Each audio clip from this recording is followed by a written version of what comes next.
Hello, this is Nathaniel James, and this is the 7th installment of Philanthropy Geek Exchange, where we'll be talking to effective innovators in the field of philanthropy. Today we're joined by Pamela Hawley of Universal Giving. Welcome, Pamela. Tell us about Universal Giving for those who may not have heard of you. Good morning, Nathaniel. Yes, Universal Giving is a website that helps people donate money and volunteer in more than 100 countries across the world. And we do that all with vetted opportunities. So, for example, you can come in and choose to give to build a well in Tanzania that costs $25, and you give it as a birthday gift to your friend. And we make sure that those opportunities are all well curated, all vetted, make sure that they're top-running nonprofits and projects, and 100% of each of your donation goes direct to the cause. So we do that, and then you're also able to volunteer. If you want to volunteer to help build a school or clean up a river, perhaps in Brazil, anywhere across the world, you can do that through Universal Giving. Great. So talk about some of your partners, the people that participants can give to or volunteer with. What are some of you gave a couple of examples, but who are folks that you're really excited about right now, and how do you find them? You know, our NGO partners are the heart and soul of what we do at Universal Giving, and we just love them. Some of our favorites, for example, are Build Change. You know, it's very hard when you go into crisis areas to just do only the crisis work in that immediate level. And Build Change is excellent because what they do is they help prepare societies and communities before earthquakes and also help much after the earthquakes or any kind of natural disaster. And so we look for organizations like that that aren't just in only the disaster but also are before and after and really take care of the community all the way around. So we definitely appreciate NGOs like that.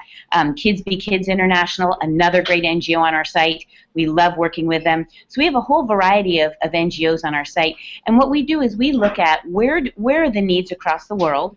And so we look at that when we look at NGO partners. We also look at what are our customers telling us where they want to give, in what kind of countries and what kind of issues.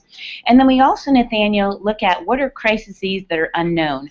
You know, we all hear about the latest and greatest earthquake or tsunami, but Universal Giving very much believes that there are crises that people don't know about. And we want to help bring those to light and help make it clear that there are areas all over the world that don't get attention, and we need to drive people to them. Are you working on only internationally, or are there U.S. domestic organizations in your portfolio as well? We do U.S. organizations as well. We absolutely do. More full scale that way. However, we do take a strong focus on international simply because of the scalability and the need that takes place over there. As we look at what $10 can do here, you can buy a nice sandwich in the United States for $10. But you look at what that can do in a place like South Sudan, and that can buy food for a whole family for a week. We really drive towards that leverage. We love leverage. Our donors love leverage of their dollars. They want to see that their dollars are getting the most use possible. And so we really look forward to helping people on the international front.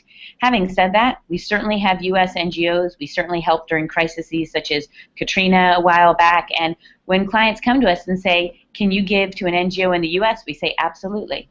Right on. Okay. So you mentioned that you're not taking a cut on your donation platform. So let's talk about where we are in the world of crowdfunding and how that intersects with nonprofits and NGOs and the philanthropic landscape. So to start us off, talk about your no-cut policy and you know, whether or not you have partners who are making that commitment as well. Absolutely, we do.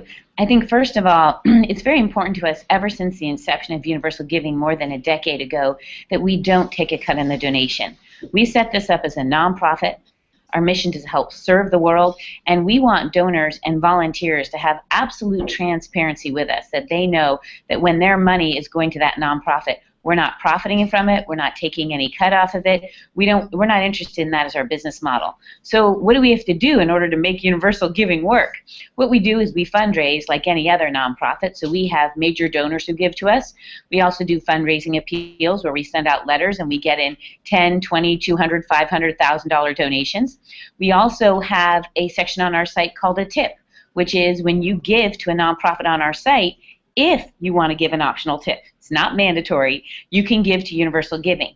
Now, it's interesting, Nathaniel, is we find that 40% of people on our site we'll give a tip to Universal Giving. And every bit of that helps. And the nice thing about it, Nathaniel, is that it's voluntary. We want people to give if it feels right. We want them to give if they're inspired to give to Universal Giving. If they're not, then we want those full donations going directly to the nonprofit. Let's keep in mind, we don't ever take it away from the nonprofit. If you end up giving $25, you can decide to give an extra $5, $10, $15 to Universal Giving.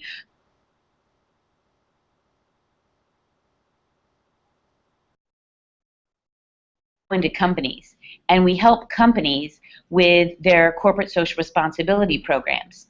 So first of all, you've got this whole fundraising side that we do, that many nonprofits do. But second, we go into a service called Universal Giving Corporate. We go into companies, help them with their corporate social responsibilities all over the world, and we help them with those programs and help companies such as Cisco and BHP Billiton and Gap and RSF Social Finance be able to give and volunteer in a strategic way that meets their company's brand and their employees' desires all across the world. Now, they help fund us to do that, and that helps fund our public service. Great. So, you know, one thing that I was thinking about is that Universal Giving, and I was also thinking of Donors Choose, we're basically engineering or pioneering crowdfunding before, you know, sometimes better known, or, you know, a lot, Kickstarter and Indiegogo have gotten a lot of press lately. So you're kind of the established brands. And so what are some of your thoughts about the emergence of new platforms for crowdfunding that they do take a cut? The cut has allowed lots of platforms to start because it's sort of a business model in a box and has opened up a space for nonprofit fundraising. But I don't, you know, is it even, are those platforms, those more commercial platforms or the platforms that take a cut, are they good fits for nonprofit fundraising? So there's sort of 3 or 4 questions in there, but I'm sure you have some really great thoughts on the matter.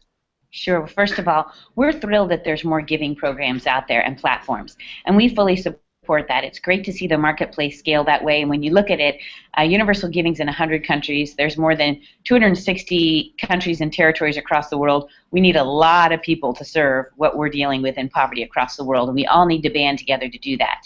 What I think is important is that you find a model that works for you. We know for Universal Giving, we want that transparency. Being a nonprofit, not taking a cut on the donation, vetting all of the nonprofits instills a trifold way of trust. And keep in mind, Nathaniel, that our quality model is 26 stages now, so it's very serious and intense what we do on the vetting process. It's not a light process. You know, I look at other groups like Kickstarter or CrowdRise or other ones like that who are taking a cut. It's not our model. We don't agree with it, but we don't disagree with it morally. We just say this isn't a right fit for our culture. I look at that, and if they can make that work and that works for them and they feel good about it, that's their own decision as a business. And if that works for them and other nonprofits are comfortable with it, then they should do that. I think what is special about Universal Giving is that nonprofits on our site feel very much a part of a community. You know, we don't look at it as just giving to them.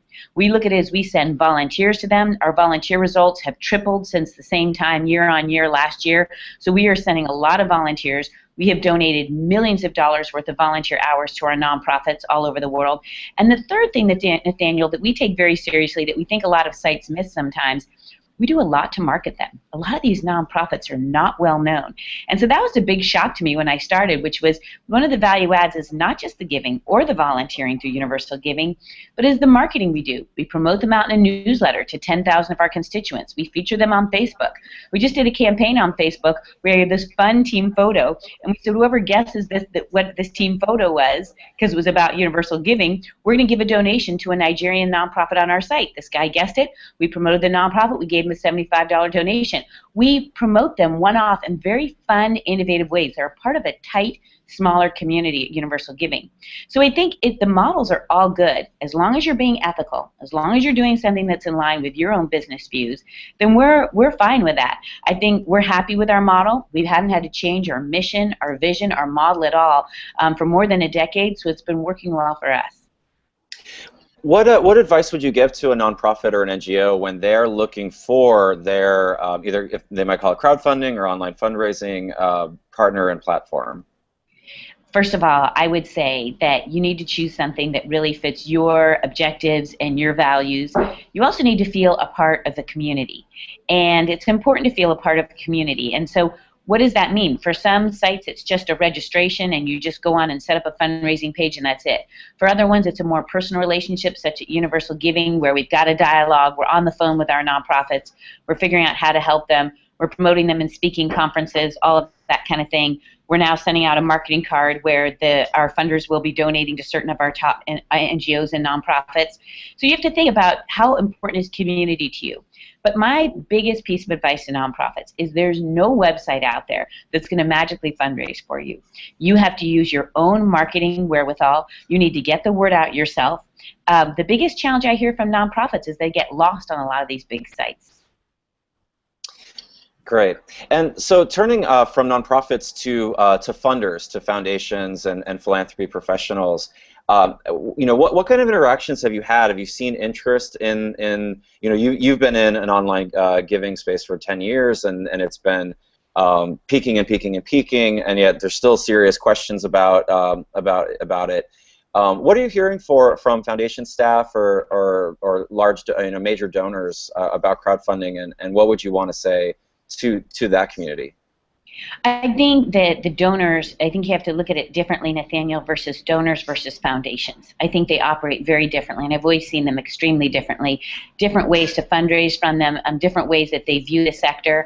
I think that if you look at individual donors, I think they're very much a proponent of these kind of websites, because with Universal Giving, they know they're giving to a trusted nonprofit, so I think a lot of the donors really appreciate that.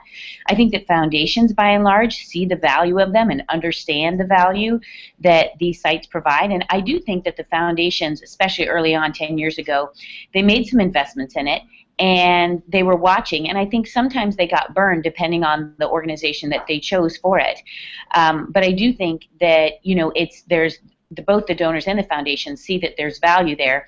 I do see that the donors are investing more rather than the foundations. I've seen foundations invest in one and then later on support another. So there's some confusion there from the foundation front. You also have to realize with foundations too, they're very much about direct service. So they want to be able to see what are outputs and outcomes on the ground when they go in. How many homeless people were served? How many homeless people were kept off the streets for 6 months or 12 months? The difference between outputs and outcomes. Whereas a lot of donors are look at an infrastructure play, or they're technology wizards or technology .com startup people, and they go, cool, let's fund this platform, and they realize the long term of what it takes to build an organization like this, and they're not looking for return on results within 6 months.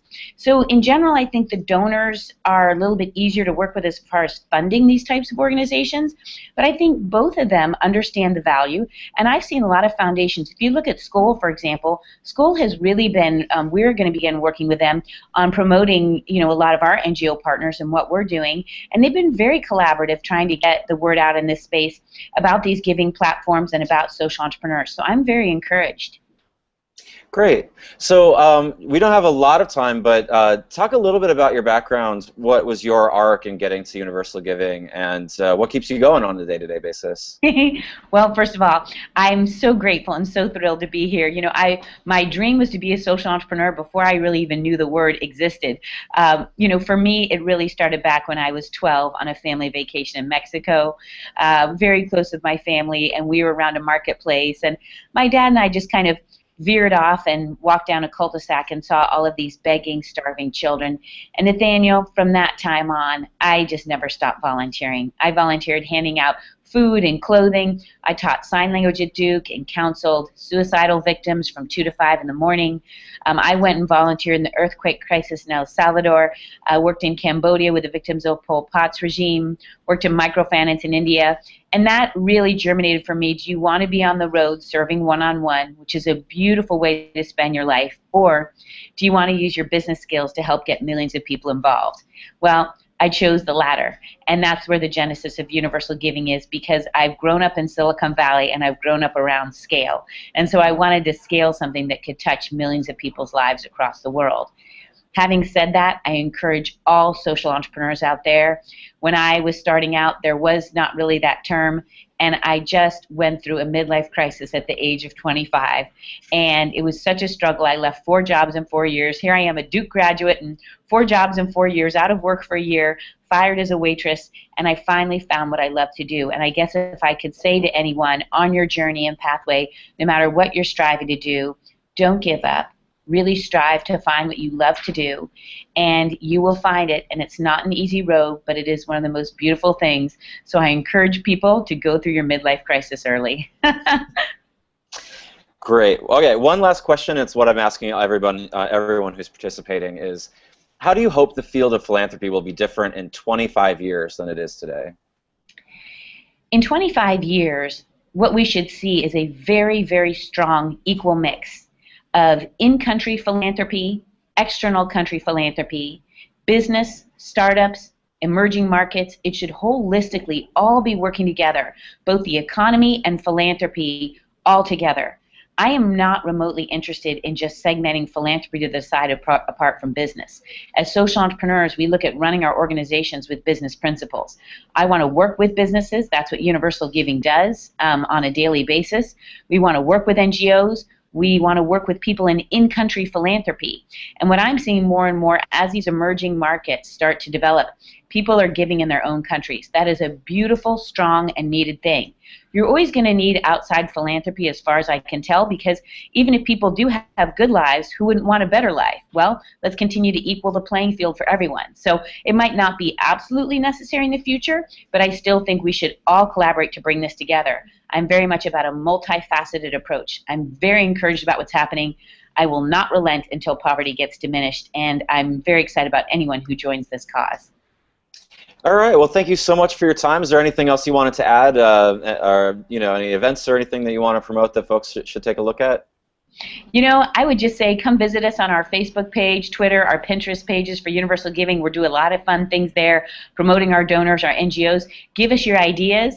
And the final thing I would just say is don't give up on this. Give your 100%. Don't take a cut. Make sure your money is going directly to the nonprofit. And you know what? Have fun. Have a lot of joy in your giving and volunteering.